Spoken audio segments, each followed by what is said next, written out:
I didn't catch you again the other day after the faculty meeting. Um, Yeah, I got caught up with Mr. Smith on my capstone. I got caught up with my tutoring, and it just never got time to get to you because I was trying to work on my capstone. oh, you're good.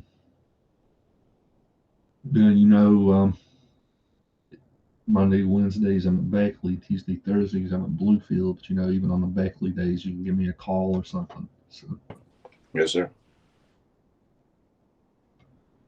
well, the first things first, I want to show you guys what Lissa has made for us. And Lissa has been super great with helping us get ready to do some serious research in a couple of weeks. And go ahead and share the screen.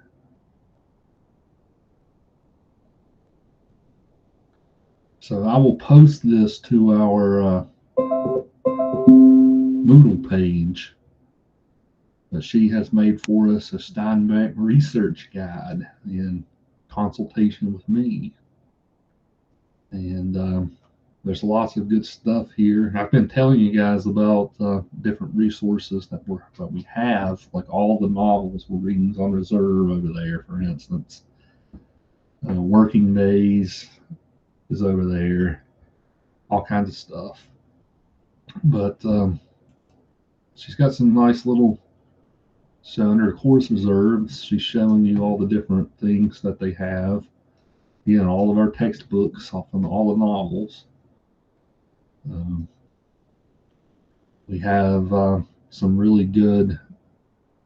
Um, Robert Lamont was my um, thesis advisor at Ohio University. He's for years he's been like the predominant Steinbeck scholar in America, and they got a couple of his books over there: Steinbeck's Typewriter, Essays on His Art, Steinbeck's Imaginarium. That just came out, and Obscene to the Extreme: The Burning and Banning of John Steinbeck's The Grapes of Wrath. So we'll talk more about that next week when we finish the book, because a lot of the controversial stuff's in the last part of it. But this book went through a massive book burning campaign and censorship campaign. The Grapes of Wrath is one of the most banned books of all time. It still is.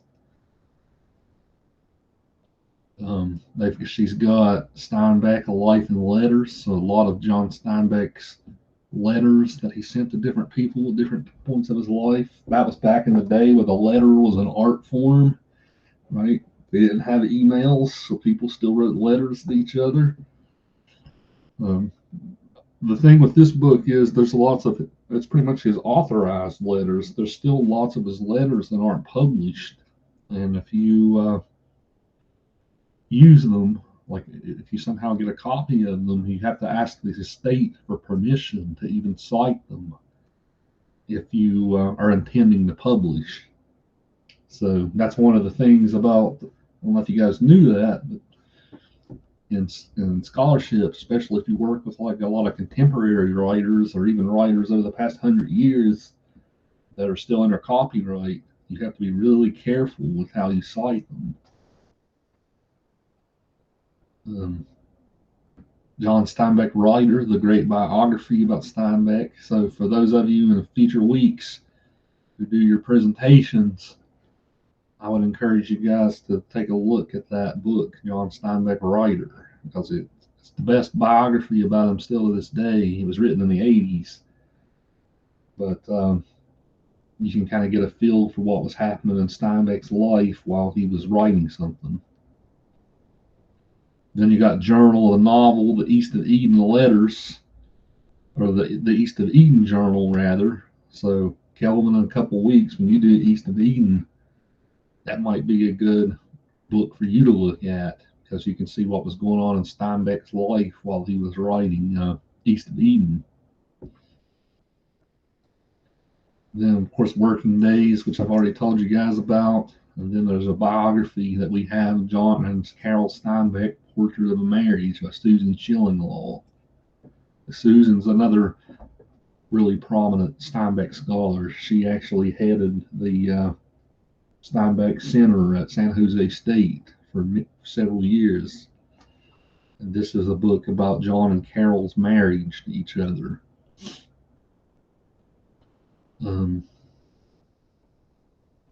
She's got stuff here, ways that you can find journal articles.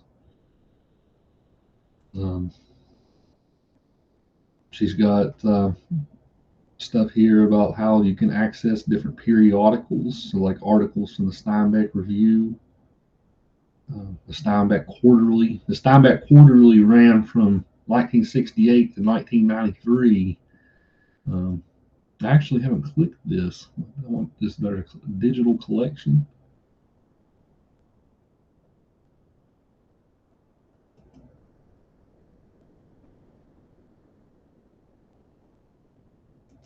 I'm gonna have to click through this. Maybe they still have a copy of it. And the Steinbeck Now magazine. But as far as the journals go, I have every single journal in my office going from 1968 to the present. So if you guys ever need, if you do research and you find a journal article from Steinbeck Review or Steinbeck Quarterly, just come to my office and I'll have it. Okay. You might be able to pull it up online, but in the event you don't, I for sure have it in my office. And then she's got some information on here about the Center for Steinbeck Studies in San Jose State. You guys remember last year when I went to the conference in our grammar class, this is where I went for the conference, the San Jose State Steinbeck Center. And the National Steinbeck Center is in Salinas. That's kind of like a museum for Steinbeck that they have in Salinas. I'm actually not a big fan of the National Steinbeck Center. I think it's too. I don't know if you guys have ever been to a museum where you feel like it's. I don't know what the word is. Too whitewashed, maybe. I'm not a big fan of the place, but there's some information on here about it. And Stanford's got a lot of stuff in their Steinbeck collection. They have a lot of his unpublished letters and stuff. And you can actually get on the Stanford University Library website and look up some of the stuff that they have. And Ball State University had a lot of stuff too, because for years, the most prominent Steinbeck scholar, Tetsumaru Hayashi, worked there. There's actually a big Steinbeck following in Japan. We have an American Steinbeck Society. There's also a Japanese Steinbeck Society. A lot of Japanese scholars really love Steinbeck. And then she's got stuff on here, just general stuff. The MLA handbook is here, the Chicago manual, the Chicago style handbook on here, and some citation managers. I'm going to keep working with her to add stuff to this. But this is certainly a great start. She's got stuff in here too. There's a lot of books in the Bluefield State's collection too that aren't on reserve that she's got listed here too. So Lissa's made your job a whole lot easier whenever you do your research papers in several weeks. So I'm actually going to post this to our Moodle page right now while I'm thinking about it.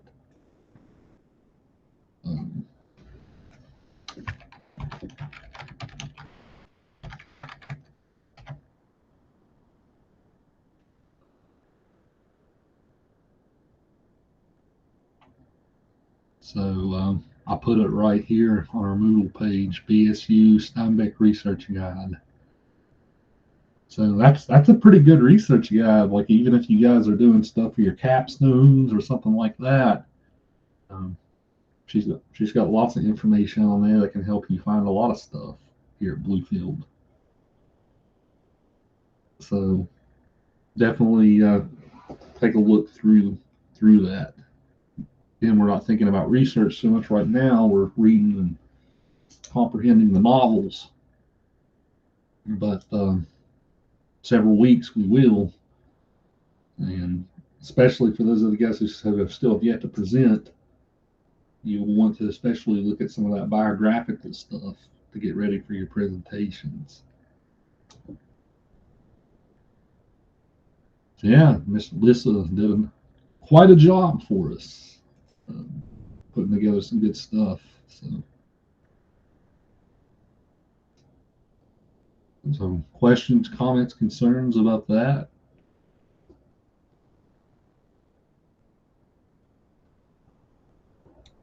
Nothing here. I'm going through it now. Yeah, just poke through it, see what all you can find on there. Even before you do your research papers in a couple of weeks, right? It doesn't hurt to start poking around early, just to feel comfortable with all the stuff that we have. No questions here, but that's a lot of great stuff put together for us. So thank y'all. Yeah, they spent several $100s of books that I requested for this class. Um, yeah, the library here doesn't really buy books much anymore because books are kind of going out of fashion, unfortunately, with modern university libraries. But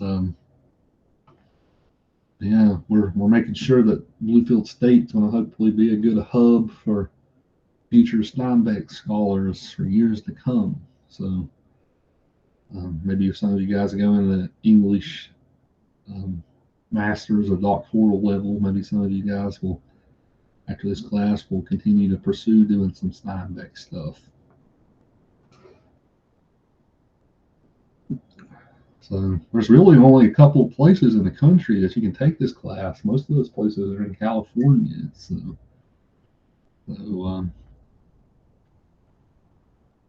we want West Virginia to hopefully be a good hub for Steinbeck scholarship in the future. But as much as we have in common with a lot of the soul of Steinbeck's work in the state, right? We should be a hub for Steinbeck scholarship. So, well, today then our main task is to talk about chapters 15 through 21 of the Grapes of Wrath. And during these chapters, there's not a ton of stuff that we need to talk about today, just because the novel is kind of plodding along, and I didn't want to assign. I wanted to break it up into 3 weeks instead of 2, just because I thought reading chapter 15 to the end would be a little too much. But we still have lots of stuff we can unpack today. There's several characters who disappear from the book during this section that we can talk about. We have Noah Jode, who disappears, and we also have Connie, Rose of Sharon's husband, who disappears. We can maybe talk about how Rose of Sharon and Connie are in this section, right? They're both kind of annoying characters in a way. They've always annoyed me every time I've read the book. But we also have Grandma Jode. Grandma Jode dies in this section of the book. So the Jode family is slowly, the Jode family unit is slowly sort of unraveling. It started with all the Jodes, including Grandpa, Grandma, all the kids, even Preacher Casey getting on the truck, going to California. Now so many of them have fallen off. And we have several great intercalary chapters too in this part. One of them is one of the most emotional ones is the one where the family stops into the gas station and they ask for bread from the restaurant, and one of the waitress at the restaurant's like, "What are you talking about? I can't just give you bread. We have to have bread to make our sandwiches. Why don't you buy a sandwich?" But of course, the restaurant owner shows some empathy there and tells them, "Hey, just give them the bread." And then, of course, the piece of candy, right? The kid wants the piece of candy, and they sell them to the family for a lot less than what they're worth.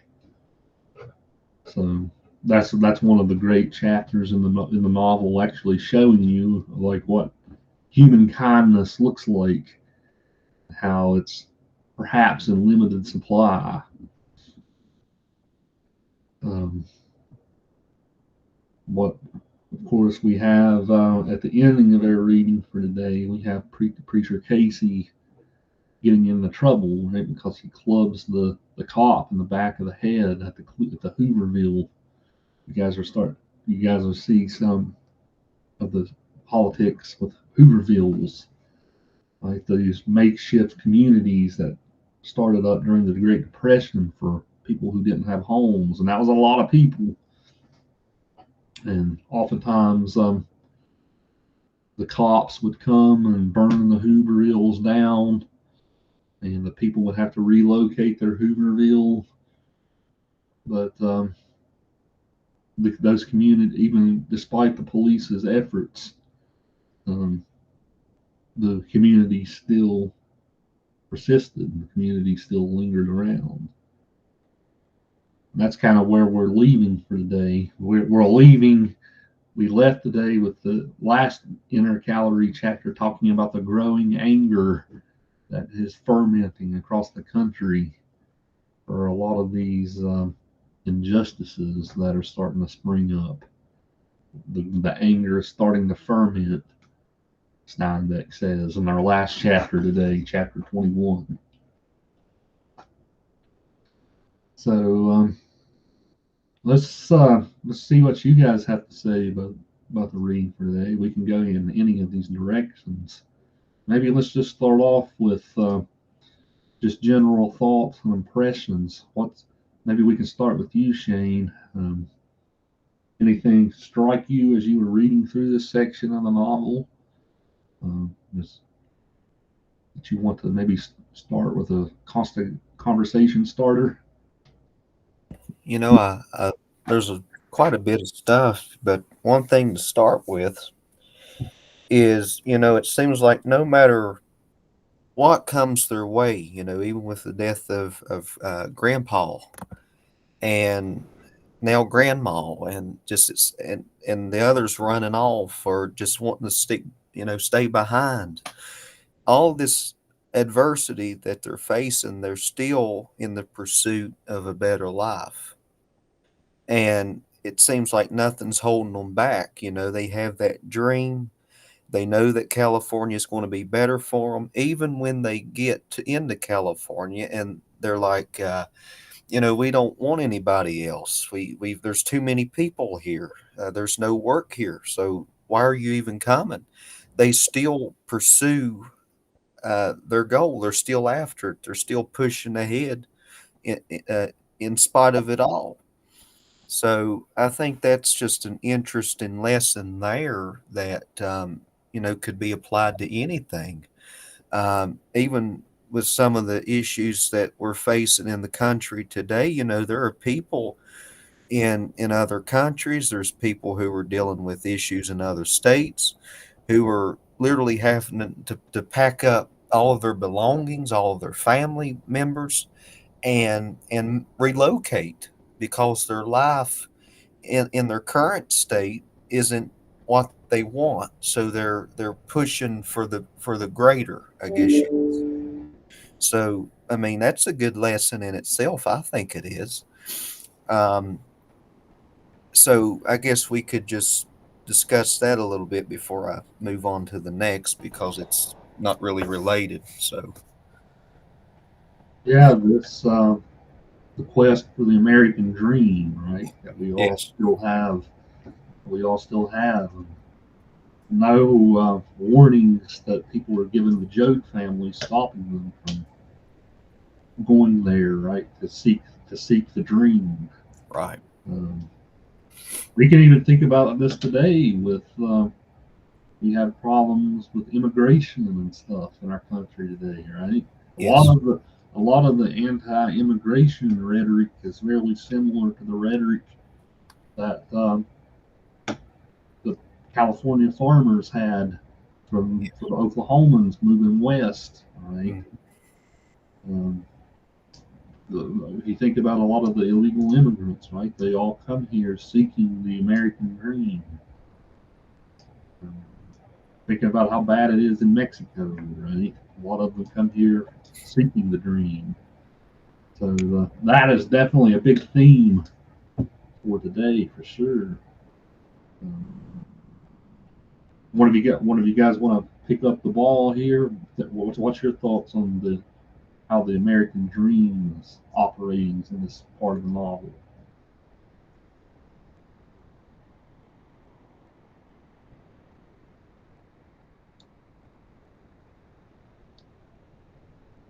Um, okay, so I want to preface by saying I didn't get a chance to read 20 and 21 yet. I will. Uh, so I haven't seen Grandpa Grant, or Casey kill or assault the police officer. I haven't seen Rose and Connie run off or anything yet. So that's fun to look forward to. Uh, but as far as the American dream, it just feels like he's slowly crushing everybody's dream with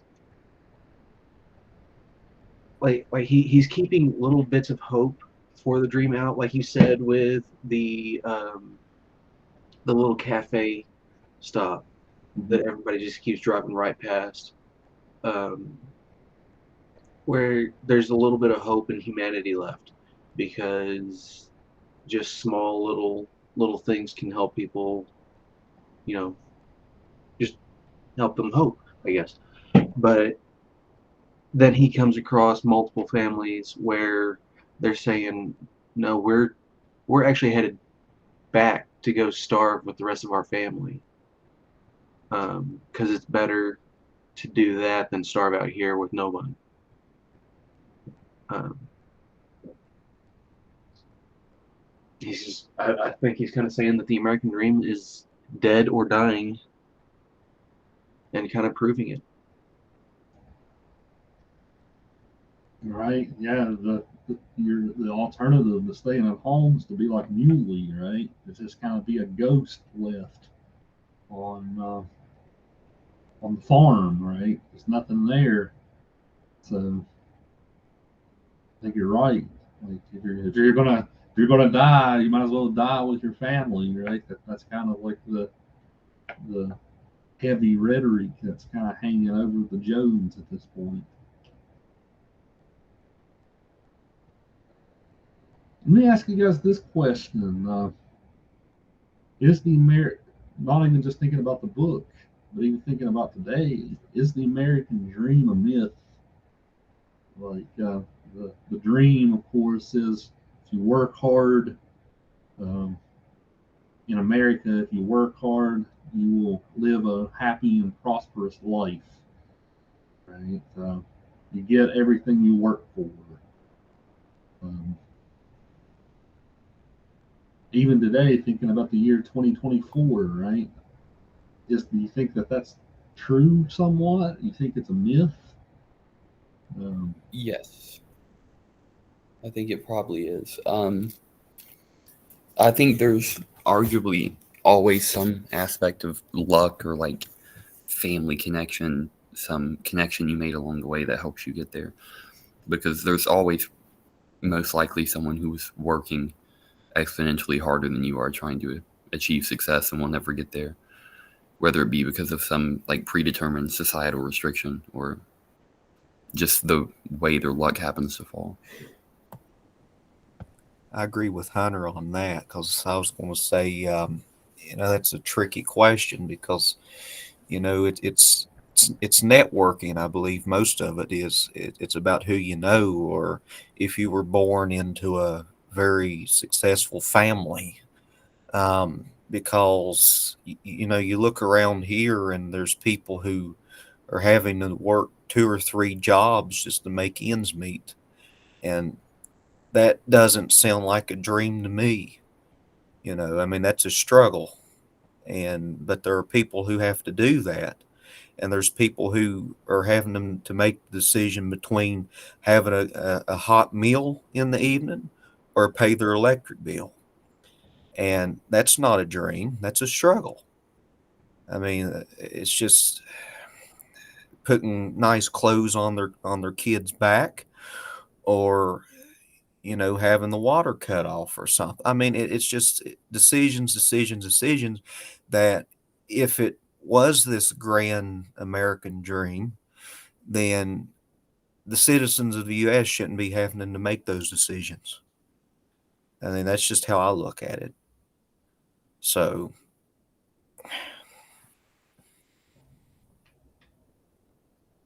as they say with that, I yield back.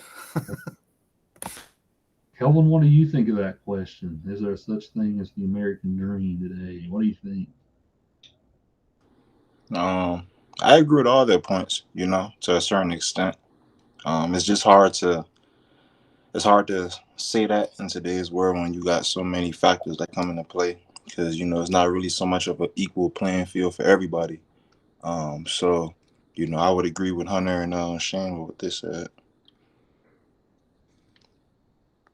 I guess the question here is, what are some things that don't make it an equal playing field today?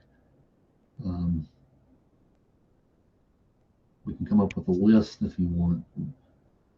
What are some things that perhaps make the dream inaccessible? It kind of goes back to what Shane said earlier. Sometimes who you know, and because who I know may put me in a position to win, it may give me the advantage to some others that don't. It boils down to other factors like race, how much money you have. The list just goes on and on and on. But those are just a couple off the top of my head. Yeah, that's good, Kelvin. Like, race is definitely something that can hold people back. That's actually today in politics right now. There's a lot of debate about the critical race theory. Right? Have you guys heard about all this hysteria over the critical race theory?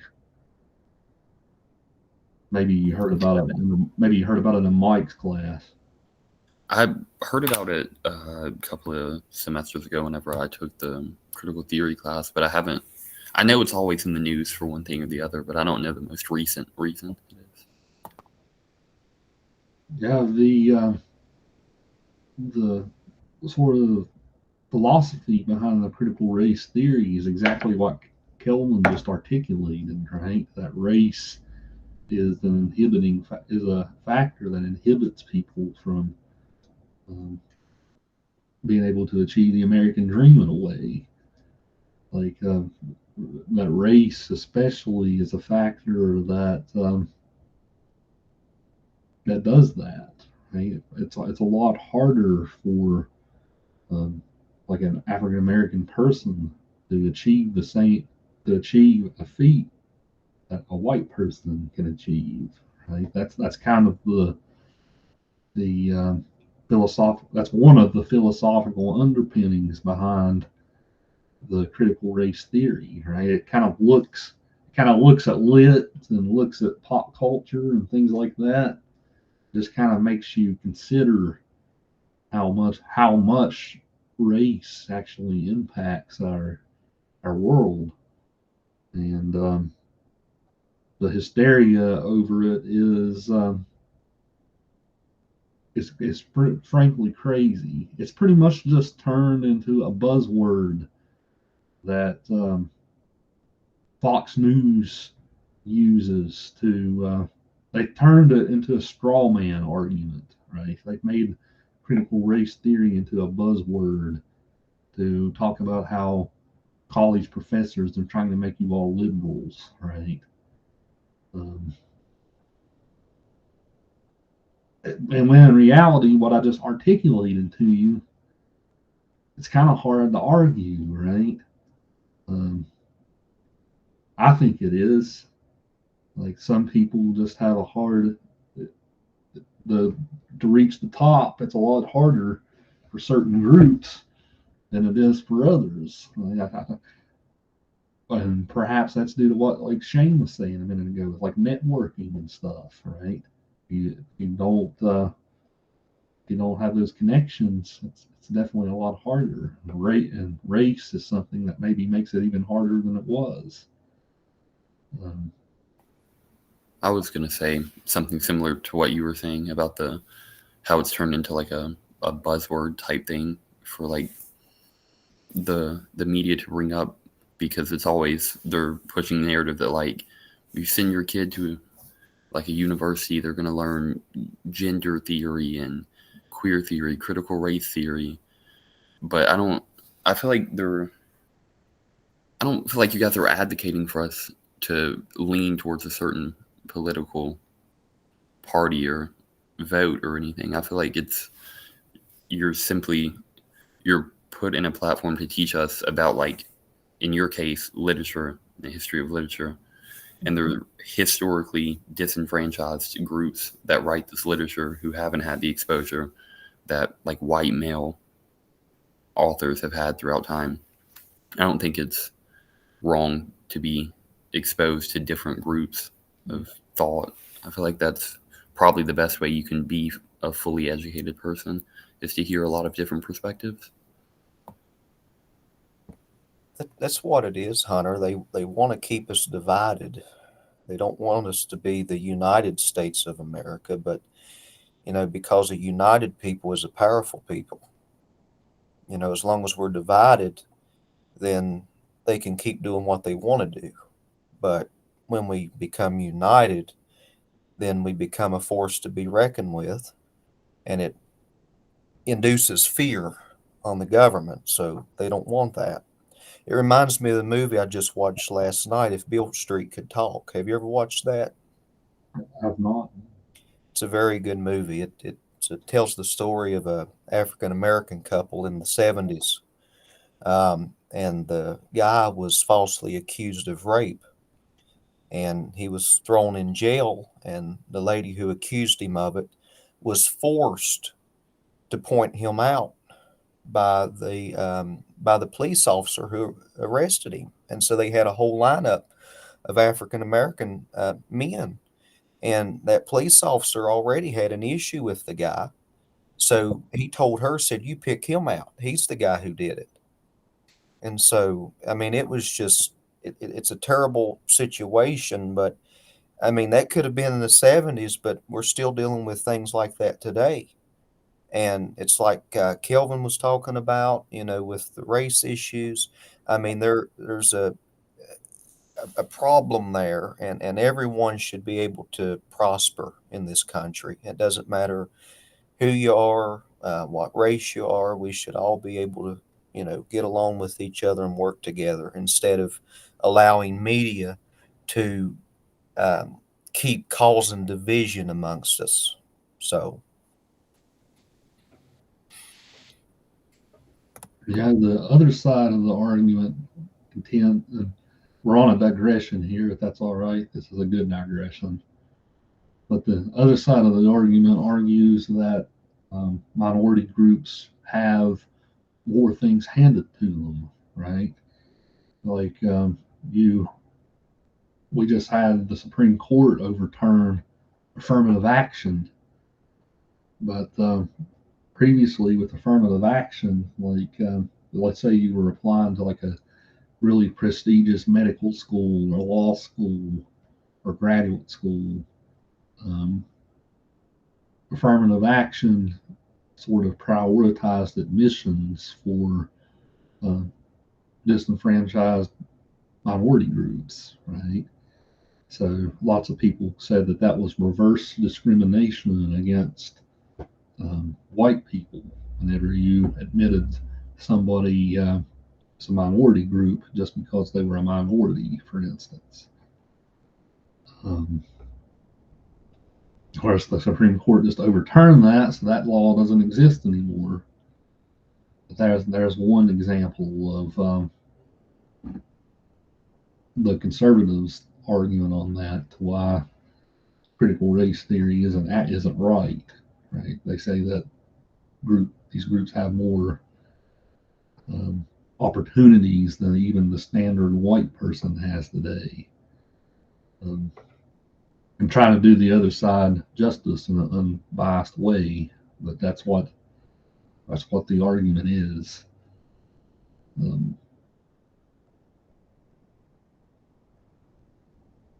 What do you guys think about that argument?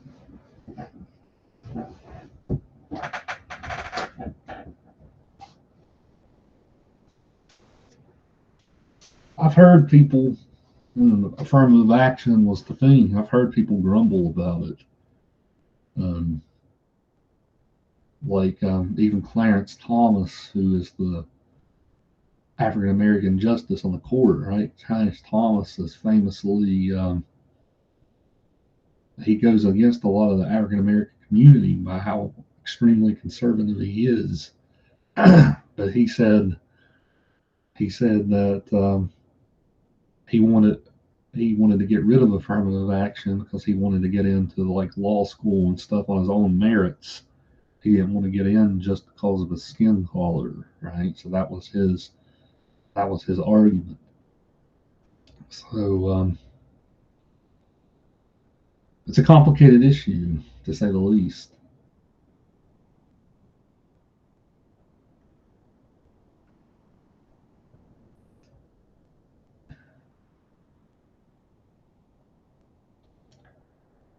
We were talking about other things that inhibit the American dream, right? So we have race as one. We could probably talk about class as another thing that inhibits the dream, right? Depending on where you grow up, it's a lot harder to reach the dream than it would be anywhere else. Like Joad family in the book, they're these disenfranchised people from Oklahoma, right? Moving west, they have nothing. Like they're the situation in which they were born, it's a lot harder to achieve the dream than maybe if they were born in California, for instance. Perhaps there's some limiting factors like that affect us. We're all from one of the poorest states in the country, right? So maybe the fact that all of you guys are here show that you guys are all success stories. But think about all the people who work hard but still struggle, like Shane was talking about earlier, right? People who struggle to pay their electric bill or eat and stuff. People who actually work hard but still don't have anything.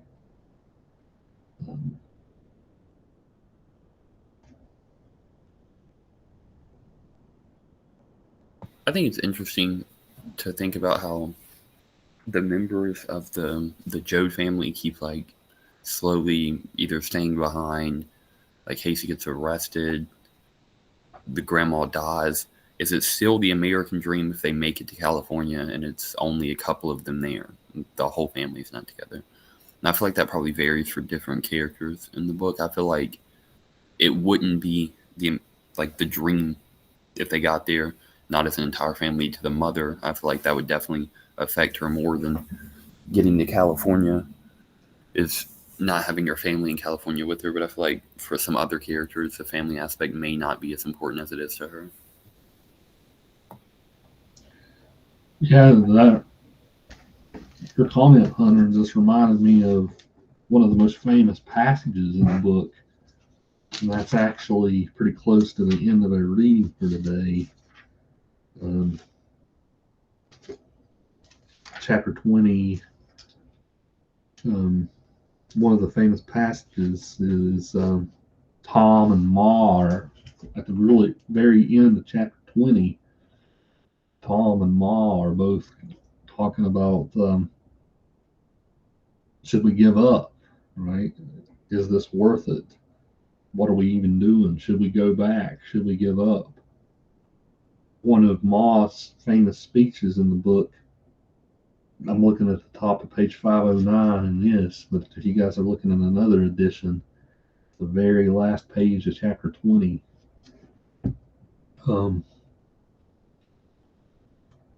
looking at the top of the page, easy Tom, Ma soothed them. Easy Tommy, you done good once, you can do it again.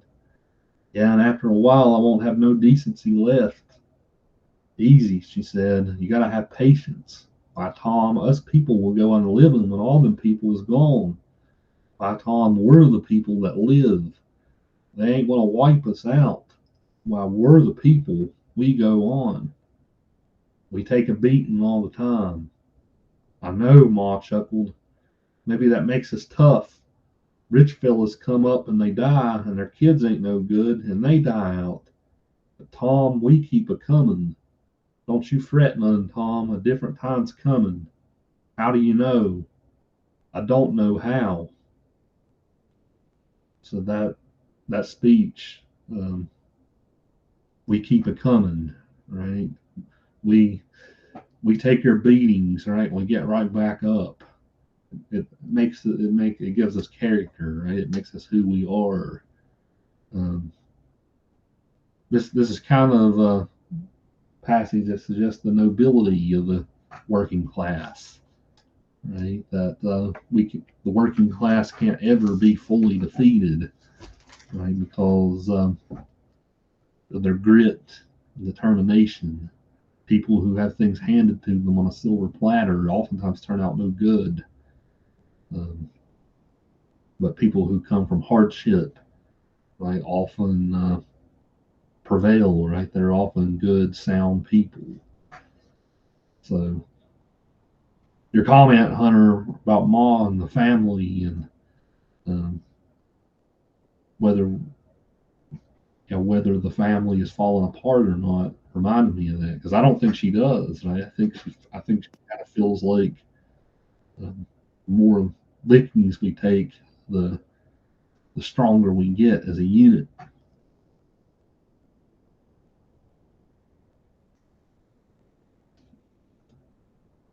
What do you guys think of that idea? Right? The more beatings we take, the stronger we get, almost. Right? Absolutely true. I did write about the portion where Grandma has passed away and she's Ma's with her and says that she's sick just so they can get through like the police checkpoint or whatever. Mm-hmm. I did write about that part because she kept like repeating afterwards when they would ask her like, why would you stay back there with her dead body this entire time, keep it from us? She just kept saying that the family had to get across. Mm-hmm. I thought that was an interesting quote in the story that she would sit there. I'm not sure if the grandma is Ma's mother or the. I think she's Pa's. Okay, yeah. I wasn't sure in the writing. I could not remember, but it's interesting that she would sit there with a family member that she cares about for that long, knowing that she's dead, to keeping it from her family and just like bearing all of the weight of that, just to get her family across to California because she thinks it's going to be that much better there.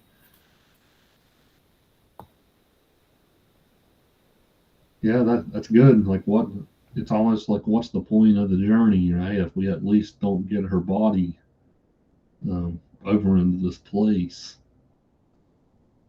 Leaving Grandpa behind in Oklahoma, right? We can understand why we did that. But Grandma, we can at least say she made it here. Hunter, Why do you think that? Why do you think that she was so insistent on getting Grandma's body over? I mean, in some ways, it's a victory to even get her to California. It's, I mean, technically she's not there with them, but her spirit, her body would still be in the ground in California. So they would be in California together. I mean, she made it to California before she died, right? I mean, just Yeah. barely. Barely, right? So, win. Yeah, it's almost like putting her body in the earth in California, right? Maybe makes her a citizen of the place in a way. Um, that the Joe family's moving to California, right? Remember how early in the book they talked about this is the land, these farms are the land that my family died on. People were buried here, right? So maybe burying her there kind of gives them a sense of home, right? This is where our people are buried. Right? This is our first of the dead that we have. I'm just speculating. I'm not saying that's right. I'm just speculating. But I mean, you could maybe even bring a biblical perspective into this in some ways. You know, you could think of Grandpa as like the Old Testament. You know, he's hanging out in Oklahoma, and he wanted to remain there because, you know, he was like the origins of the family farm and all of that there, and he had a connection to the earth there. And but of course, you know, you had to have his death to be symbolic of the doing away with of the old way of life. So then, as they journey on, and you know, as like Grandma's along for the journey, and she shows up in California just for a little bit, and then she passes away, then she becomes symbolic of this newness of life there. So Grandpa's old, Grandma is the new representation there. So, and then, you know, you can somewhat think of it like for where a testament is, there must also of necessity be the death of the testator.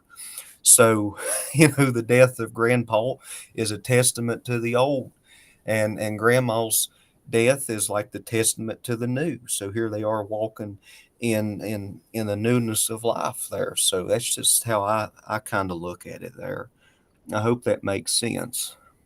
yeah, your thought sparked the thought in me, Shane. You think about it from a biblical perspective when Moses leads the Jews through wilderness, Mm-hmm. they finally reach the promised land, right? Moses is not able to go in with them, right? Right. Because of the curse that God puts on Moses.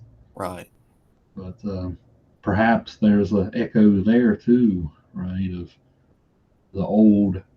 When you think about the old Israelites, right? A lot of them died before they could reach the promised land on the way from Israel. By the time Joshua got to Israel with them, right? It was almost a new generation. So, with the promised land of California rhetoric in the book, I think there's a parallel there too with that story. I like Old and New Testament analysis too, though. Mm-hmm.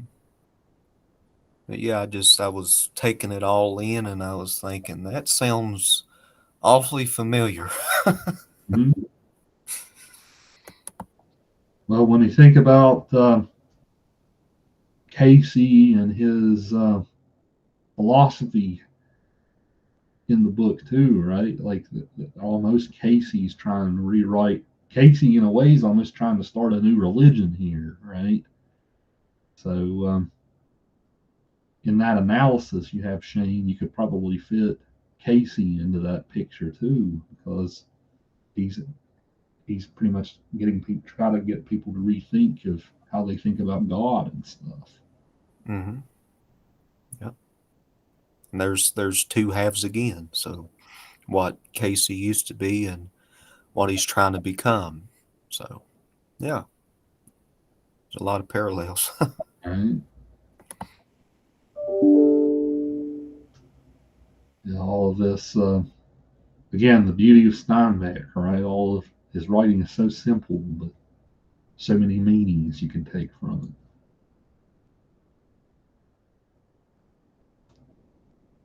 it. Yeah, there's been lots of people write about Grapes of Wrath from like a biblical scholar standpoint, because Steinbeck was, he always had a really complicated relationship with religion. Um, I think pretty close to the end of his life, he went to an Episcopalian church, but he definitely was well read in the Bible and stuff, but I don't think he ever really was a card carrying Christian, if that makes sense. I think he was kind of, he didn't have a lot of zeal for it, but he was well read on it. That's always been my understanding of his take with it.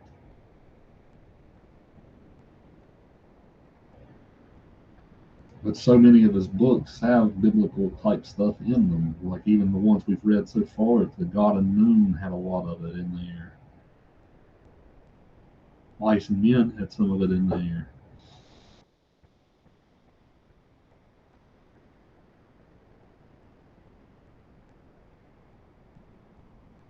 One thing I wanted to show you guys today was, since we're on the subject of the family and how the family is being torn apart, Steinbeck actually, it's a shame that I'm not sitting in my office right now because I have a copy of it in my office. But Steinbeck wrote an essay that was never published called, it was almost like a philosophical essay. It was called The Argument for the Phalanx. The Phalanx. If you think about in ancient Greek warfare, have any of you guys ever watched 300 with the Spartans? Okay. The Battle of Thermopylae, the 300 Spartans against the whole Persian army. Right? Yes. If you haven't seen the movie, maybe you know the historical event. Okay. But the Spartans had type of warfare. They would line up in these lines called the phalanx, and it was almost kind of like this symbol of unity, right? Like they stopped whenever they united into a phalanx. They stopped becoming individuals, and they became one new organism, right? Which was the phalanx, and it was one of the most effective types of ancient warfare there was. These 300 Spartans held back thousands of Persians until they were stabbed in the back. Like the Persians kind of went around a long way and flanked them. If it wouldn't have been for that, 300 Spartans would have probably held them off. So he had this idea called the argument for the phalanx. And let's see if I can share. I quote some of it in an essay that I've written, so I will show you the quote.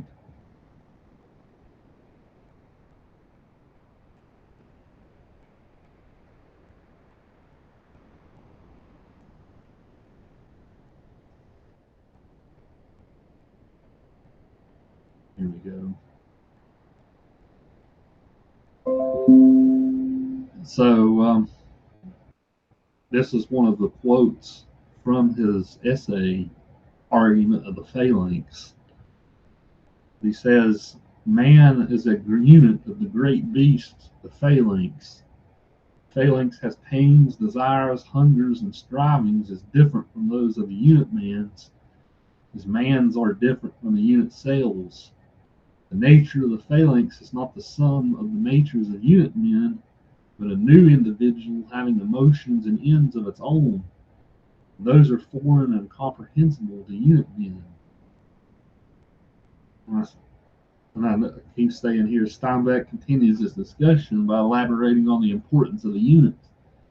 Like the Roman Republic, which sometimes elected a dictator for a short time during a crisis, the group consensus sometimes needs to be embodied within an individual leader. However, when individuals have fulfilled their function, the phalanx eradicates the leader and again becomes one. The individual thus has little power compared to the group mind. Nothing can stop a group from changing its course, whether it be crusaders charging toward Constantinople or migrant workers going to California. On the one hand, as part of a phalanx, a person can accomplish ends never thought possible for one individual to attain. On the other hand, a person would starve without the emotional well-being derived from a larger whole.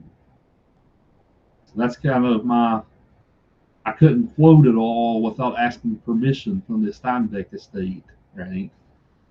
That's kind of my summary of his argument. So he's pretty much saying here, right? Whenever men unite into groups, that makes men stronger, right? When we stop becoming individuals and we shed our individual identity, we become part of this larger group. That makes that almost creates a new being, almost a more powerful being than what we would be if we were just individuals. And thinking about the phalanx, right? That's what the Greeks did in the warfare, and they were really hard to conquer in that way. When Rome went through a crisis, like let's say somebody invaded them,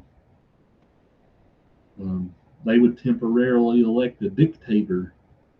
Like they would give a person the power of dictator for a year. But after that crisis was averted, they went back to being the republic again.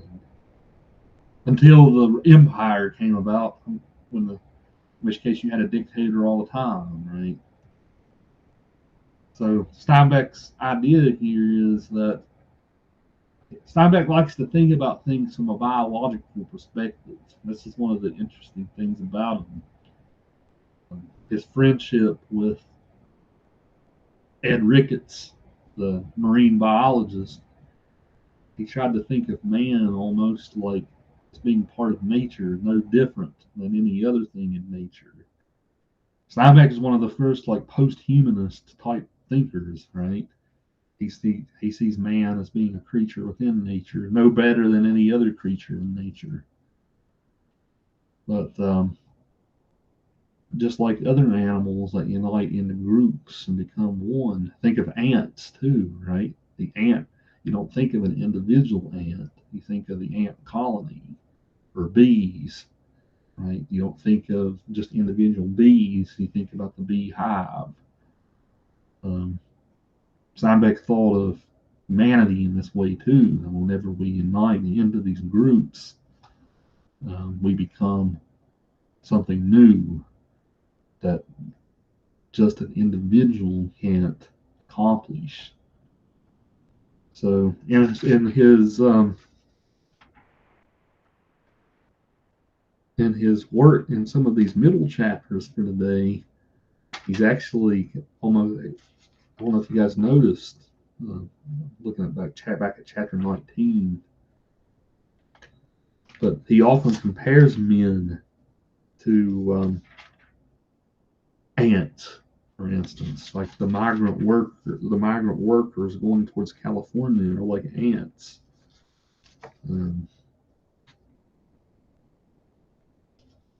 So there's this whole rhetoric of if we unite, if we collectivize, right, we become something new, we become something stronger. Chapter 17 is the one I was thinking of. If you guys take a look at chapter 17, the second paragraph of it, if you flip to that part of your book, it says, in the evening, a strange thing happened. The 20 families became one family. The children were the children of all. The loss of home became one loss, and the golden time in the West was one dream. It might be that a sick child threw despair into the hearts of 20 families of 100 people, that a birth there in a tent kept 100 people quiet and awestruck through the night, and filled 100 people with the birth joy in the morning. A family which the night before had been lost and fearful might search its goods to find a present for a new baby. In the evening, sitting around the fires, the 20 were one. They grew to be units of the camps, units of the evenings and the nights. A guitar unwrapped from a blanket and tuned, and the songs which were of all the people were sung in the nights. Men sang the words and women hummed the tunes. Every night a world created, complete with furniture, friends made and enemies established, a world complete with braggarts and with cowards, with quiet men, with humble men, with kindly men. Every night relationships that make a world established, and every morning the world torn down like a circus. So that's his chapter where he talks about how Hoovervilles are constructed, right? But 20 families became one. They became one community. And it doesn't matter if you drive them out and off of a piece of land and force them over somewhere else. Um, they're still they still become something more powerful when they unite, right? They become one, and not individuals, and not many. Steinbeck kind of saw that as almost like a holy thing, right? Whenever you can unite into one, whenever men can unite and not be divided. So, what do you got now that I've kind of articulated this idea? What do you guys think of this argument for phalanx? Right? Are we stronger as the human race whenever we do unite, and instead of being individuals, we all unite into a group. We kind of lose our individuality in doing so, but the group is stronger than the individual. Um, it's a pretty deep idea when you think about it, right? But what do you guys think of this one? Well, and this goes back to a biblical point of view too. That for everyone who is a Christian, we different callings, different gifts, but one body. And so, I mean, there's a lot of Christian teaching, with oneness and things of that nature.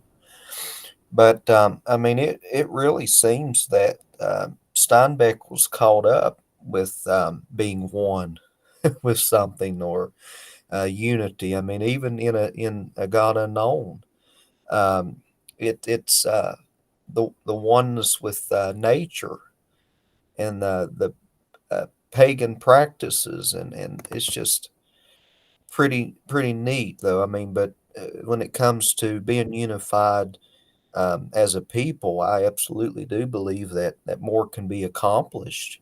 That if we just set aside our own um, goals, or our own uh, drive, I guess you could say, and just come together and work for the common good. I guess that's what I'm trying to say. But and that goes back to what we were talking about earlier. It's not about race, and it's not about anything else, but we need to become one and work together for what is right. So that's just how I look at it.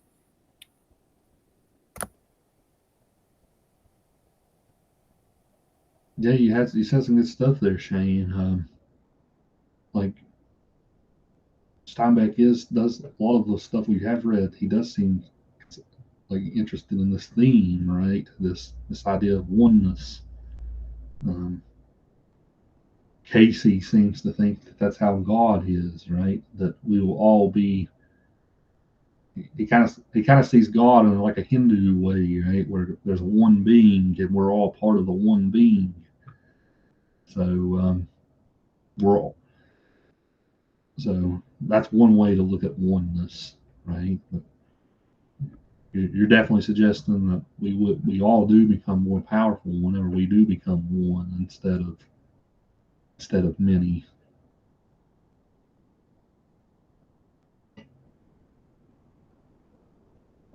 What do some of the rest of you guys think of this idea of men uniting into groups and becoming stronger as a group? I think it's just something that's natural. It's something that has always happened and always will happen. Because like if an enemy doesn't come along to unite somebody, to unite a group together, they will come together anyway to find somebody else to hate. Say give us an example there. Well, so in the story, the Okies would unite together to help each other out because they're all starving together, right?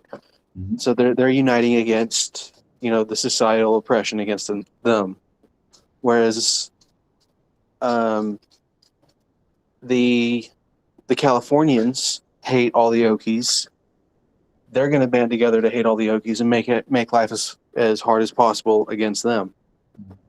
And then in like ancient times, it was the same situation with why there were so many different city-state wars in ancient Greece, where Sparta was fighting Athens, and Athens was fighting Carthage, and Carthage was fighting all these other different city-states. Just were having little feuds against each other. They were going to band together or they were going to band apart.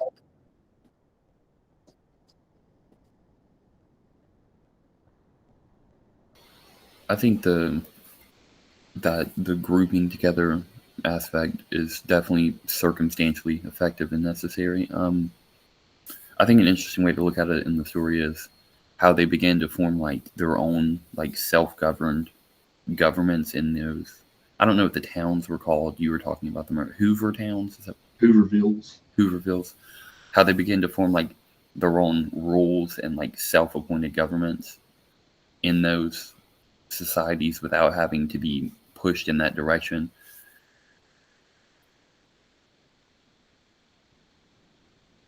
Yeah, like usually they would band together in these communities, and they would have like a leader, and they would come up with their own rules and regulations and stuff like that.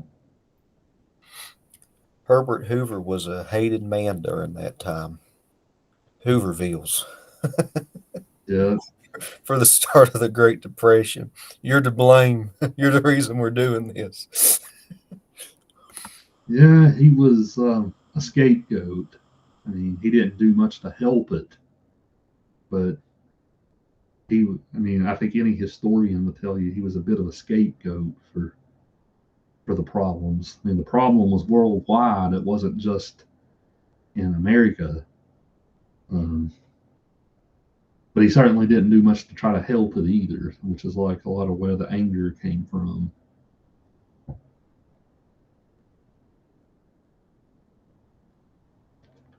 If you think about this is kind of a dangerous idea, right? Um, we can almost start comparing this to like communism, right? If we all unite as that's the dream communist state, like what Karl Marx would have envisioned, right? We would all unite, and we would lose our individuality and become part of the engine of, let's say, the Soviet Union, for instance, right? We stop becoming individuals and we become the Soviet Union. Um, the state tells you where you're going to work. The state shows you how you're going to contribute to the larger good. So if you think about it, we as in the Western world, reject this idea almost in a way too, because we think that the individual has a lot to offer, right? It isn't just like if you live in a society like that, it inhibits the individual. Think of how much certain individuals contribute to the world. Without great individual scientists, right, you probably wouldn't have a lot of advancements in science. Think about the great artists, individual artists. Without the individual, what are we, right? So we can extend this idea out to thinking about large governmental systems like communism. But at its heart, that's what a communist society is, right? One that kind of unites everybody's, under the illusion, I would say, of equality, where we all contribute towards the common good of the society. But maybe you lose some individuality along the way. So this idea is one of the more controversial ideas in the book, and it's part of like why the book is banned, because there's a suggestion that Steinbeck's saying we should all become communists, right? Which I don't know if I would take it that far, but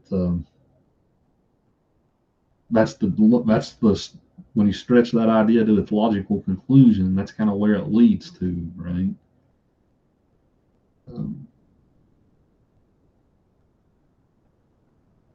I hadn't really thought about it in that way, but it is interesting. I can definitely see it more now that you've explained it in that way.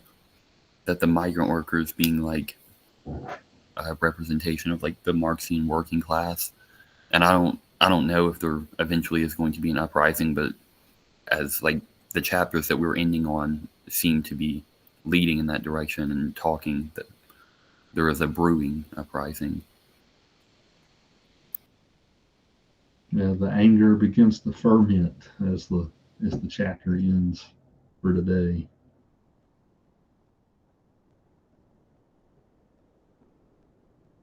Yeah, you guys probably read all your Marxism stuff in critical theory, right? So here it is coming back. How all these classes build on each other.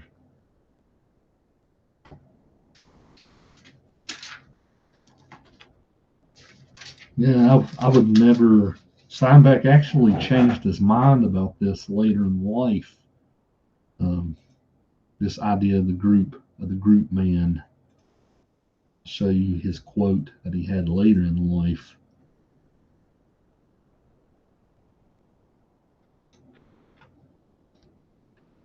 And later in life, he changed his mind. He said, "I think I believe one thing powerfully, that the only creative thing our species has is the individual only mind. Two people can create a child, but I know of no other thing created by a group. The group ungoverned by individual thinking is a horrible, destructive principle. The great change in the last 2,000 years was the Christian idea that the individual soul was very precious. Unless we can preserve and foster the principle of the preciousness of the individual mind, the world of men will either disintegrate into a screaming chaos or will go into a gray slavery." So later in life, I said this was, he wrote this when he was writing East of Eden in the 50s. Later in life, he changed his mind about that. He said the biggest innovation in history was when Christianity decided that the individual soul was worth saving. So interesting to kind of see his. I think when he went to Russia in the 40s, he actually went over to the Soviet Union. He wrote a book called. He wrote a book about his experiences while he was in the Soviet Union. I think going over there and seeing what it actually looked like, I think that actually impacted him to a great degree, where he later thought, no, not collectivization. The individual is what's important. It's a great book. When he taught the Russian journal, where he goes into all his journals when he was in Russia. But he changed his tune on that one. But it's interesting to see how it affects this book, The Grapes of Wrath. Fatima, I saw where you just joined us. Have you been reading through The Grapes of Wrath with us? Have you been keeping up with it? Hello, Dr. Igor. Sorry for joining late. Actually, I have just finished the God to God Unknown. Mm-hmm. So I'm trying to start, the new book, Grapes. Yeah, we're about midway through Grapes, and we'll wrap Grapes up next week. Okay, so which chapter are you covering? Today's 15 through 21. Next time will be 22 through 30. All right, I will try to finish it next week. How's your classes going? How's your class you're teaching going? Actually, everything's good. I have 2 classes of Arabic and one for culture. And Abran is my student in Moroccan culture class. So everything's good. Everything's well. Thank you. Yeah, you joined us while we were talking about individuals versus units. So, is the individual, this is almost like a philosophical idea, is the individual mind the stronger mind, or is it when people unite into groups that create something, a new organism almost, right? That's kind of what we're discussing here, if you were wondering. Yeah, it sounds like a part of a philosophy class. Yeah.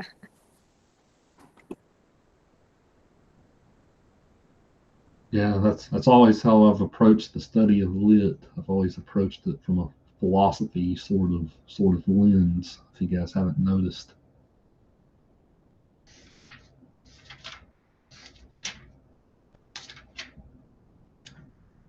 So a couple of other things here that I want to cover before we go. What about Noah?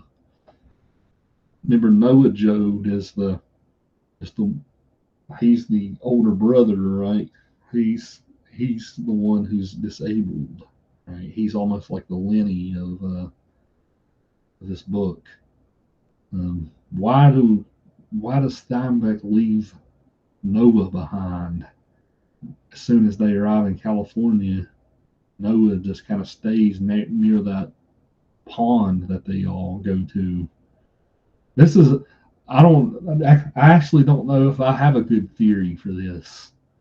Why he decided to leave Noah behind. Right. I have a theory that I don't think it's going to be popular.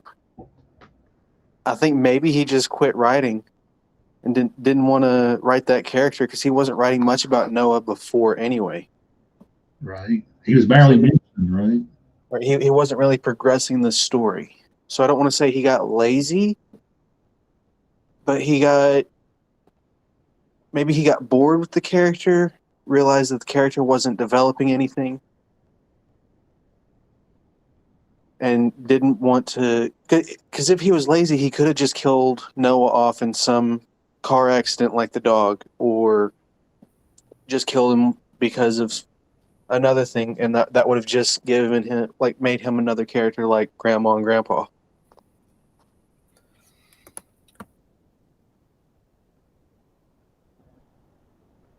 Yeah, like maybe he thought that he already wrote that character, like Mice and Men. Like, um, how much further do you have to write that character even? Right? That might have something to do with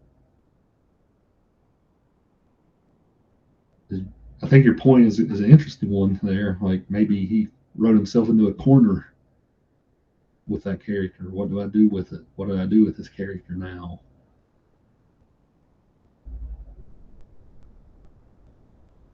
What about some of the rest of y'all? What's up with Noah? Why leave him behind? Did you see any meaning behind it, or do you? I was thinking along the lines of Abron there that he just wanted to get rid of Noah, which is a minor character, to focus more on the major characters, to develop them a little bit more, to finish the book off with just the major characters instead of having to allot time and detail to these minor characters that are not actually contributing to the story, like Abron was saying there as well. And then again, it could very well just be like Abron said, that he just kind of got bored with Noah and said, we'll just get rid of him. So we just forget about him and move on. I didn't think about it exactly that way, but I do think it's interesting. I mean, we've all in this class had to write a million papers, and we've definitely, I know I have included something that I thought I would get to later on in the story and like flesh out, and then I finished writing it, and the idea didn't really go anywhere, and you try to find a subtle conclusion to that instead of going into great detail. Kind of going off of Shane and Hunter. It's like I'm gonna go down a different route, but not too far. It's like kind of like once that person fulfilled their role in the story, it's like Shane said. Once you're done with them, you're done. Like you don't need to be here no longer because your purpose is already served. So now you can go. It's kind of like us in a sense with our lives. Once we fulfill our purpose, it's our time. You have no reason to stick around a little longer than you need to because you already did what you're supposed to do here. Yeah, I think you guys said it beautifully there. Like, what other purpose does the character have from here on out? I do have another thought is, so at the very beginning and through the travel, Grandma and Ma, like their biggest thing is trying to keep everybody together, making sure everybody stays together. Leaving Noah behind, well, he makes it to California, but just barely. But leaving him behind there kind of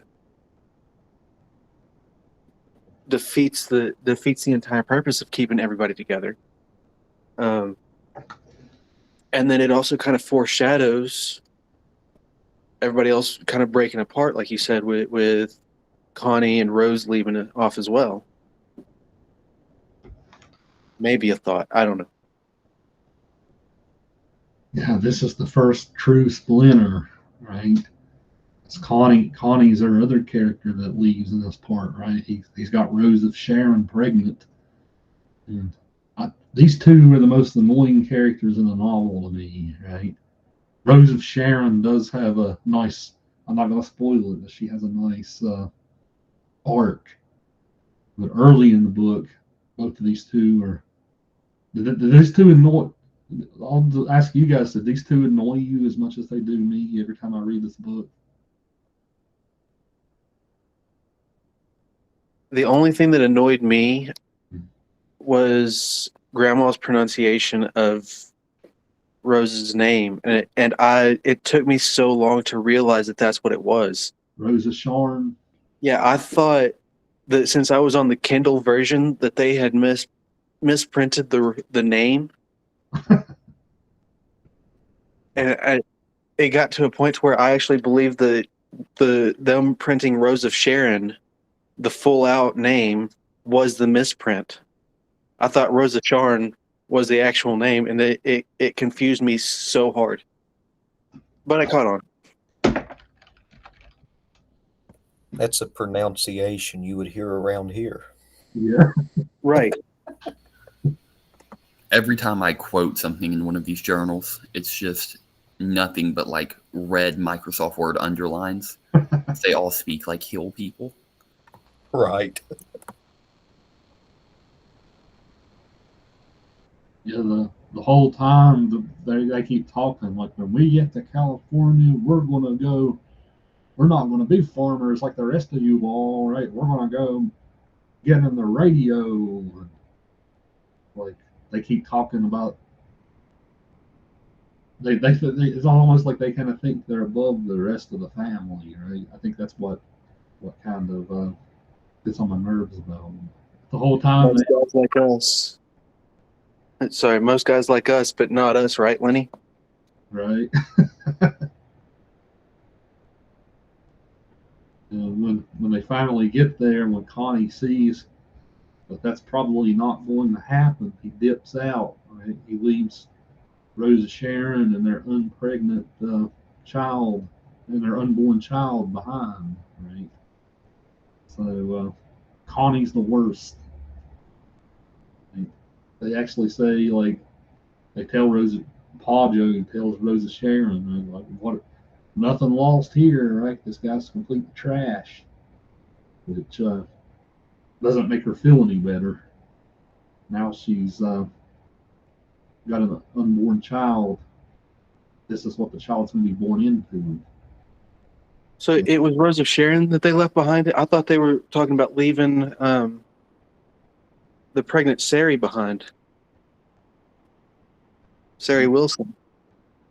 Yeah, they break off from the Wilsons during this part of the book, but close to the end, I think it's close to the end. They Connie leaves Rose of Sharon behind. He dips off, like, while they're all doing something. He pretty much leaves them all behind and goes his own way. Okay, so that's the part I haven't gotten to yet then. Yeah.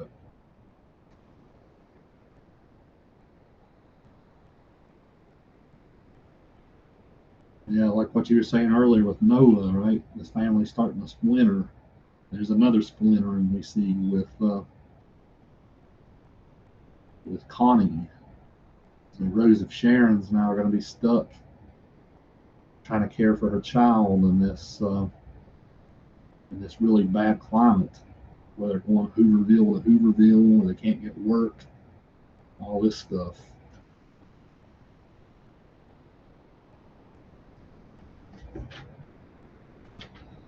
Yeah, I promise you guys that Rose of Sharon has an arc, and I won't say anything else, because I would be spoiling. If I did, I would be spoiling part of the book that hits pretty hard.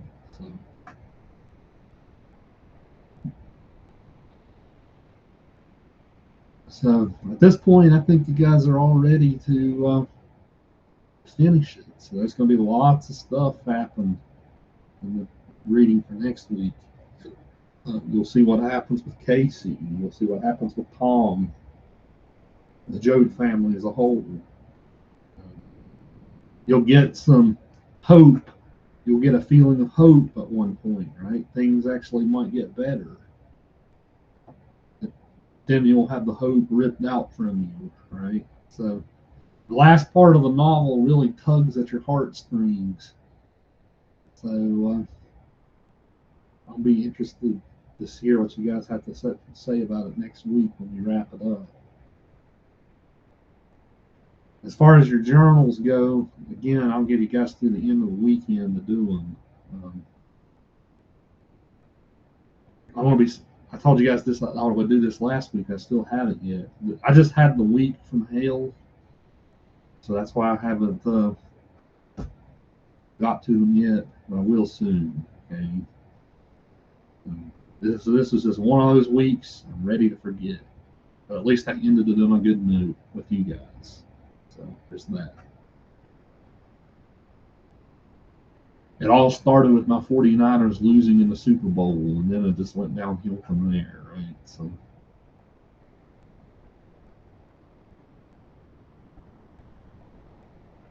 So, yeah, just get those in by the end